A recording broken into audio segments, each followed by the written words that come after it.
Saya Romo bertanya Romo. Silakan. 4 model gambaran penyelamatan Yesus kepada kita. Nah, pada poin keempat itu saya masih bingung sih.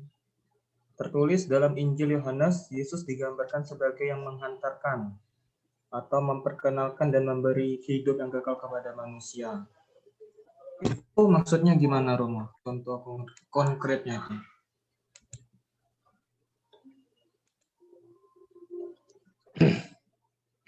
Ya, oke, baik.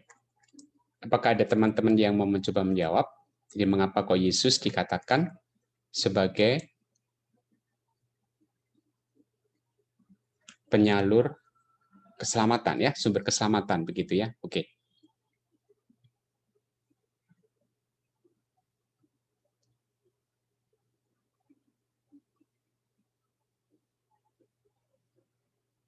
Yesus sebagai sumber keselamatan.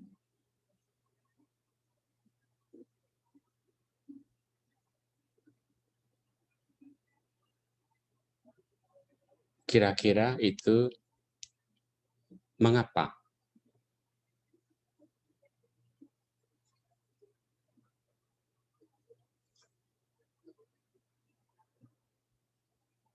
Dari yang sudah kita pelajari bersama, dari diktat, dari presentasi, PPT, tapi juga dari video itu, ada yang mau mencoba menjawab, mengapa Yesus dikatakan sebagai sumber keselamatan?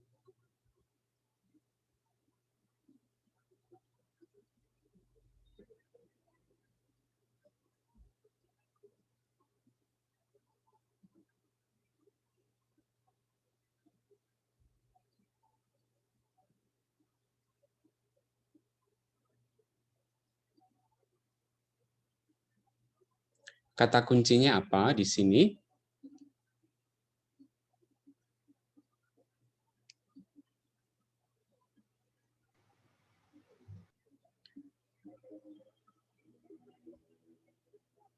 Masih ingat minggu yang lalu sudah kita bahas, sudah saya jelaskan. Teks kuno yang menjadi salah satu bukti yang paling kuat tentang kebangkitan adalah teks dari mana? Yang sangat terkenal, ini yang tidak boleh kita lupakan. Dari Korintus, Romo. Dari surat Paulus kepada di Korintus ya, 1 Korintus 15 ayat 3 sampai 8. Oke. Di dalam teks itu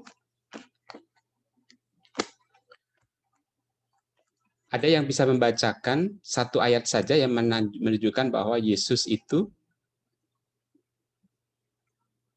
sumber keselamatan. Dalam teks itu ada. Silahkan.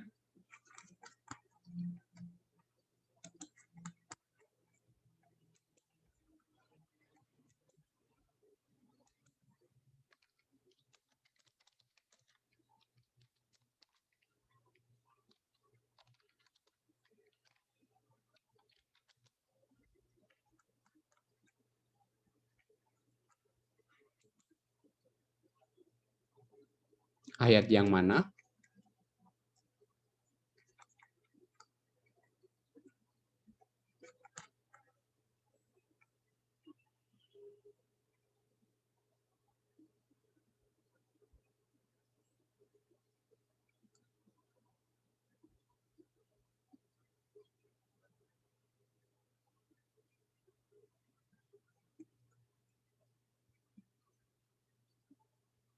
Ayat 10 kah, Romo? Ayat 10.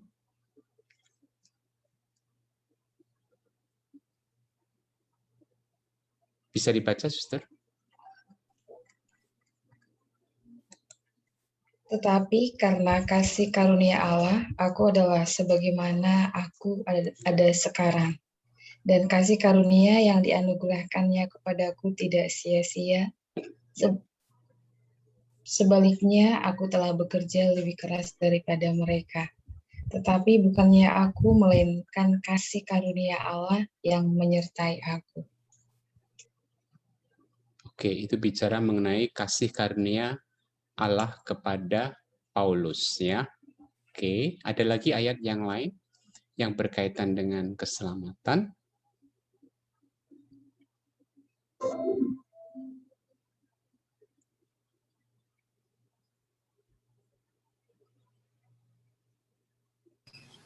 Saya Rom, Ya, silakan. dari ayat 3, Rom. Ayat 3, oke. Silakan. Sebab yang sangat penting telah kusampaikan kepadamu, yaitu apa yang telah kuterima sendiri, ialah bahwa Kristus telah mati karena dosa-dosa kita sesuai dengan kitab suci. Oke, ya. Jadi di sini dikatakan Kristus telah mati karena dosa-dosa kita sesuai dengan kitab suci, dan ia dibangkitkan ya sesuai dengan kitab suci. Jadi Yesus mati karena dosa-dosa kita. Itu artinya bahwa Yesus menebus dosa-dosa kita. Ya, sehingga dengan demikian itu sangat nyata bahwa Yesus itu menebus dosa-dosa kita, berarti menyelamatkan kita. Kita yang harusnya mati tetapi sudah ditebus oleh Kristus, Kristus yang mati sehingga lalu kita bisa diselamatkan. Ya, oke, itu salah satunya. Ada banyak sekali ya dalam kitab suci, dalam surat-surat Paulus itu ada banyak sekali yang menunjukkan bahwa Yesus adalah penyelamat kita manusia. Ya, oke. Baik, begitu ya, Nicholas ya. Baik Romo, terima kasih penjelasannya. Ada lagi yang mau ditanyakan?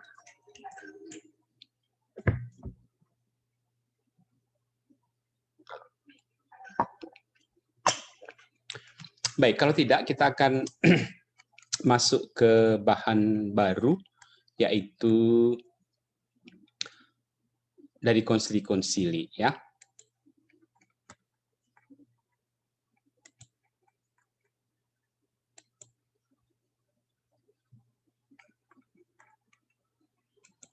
Sebentar.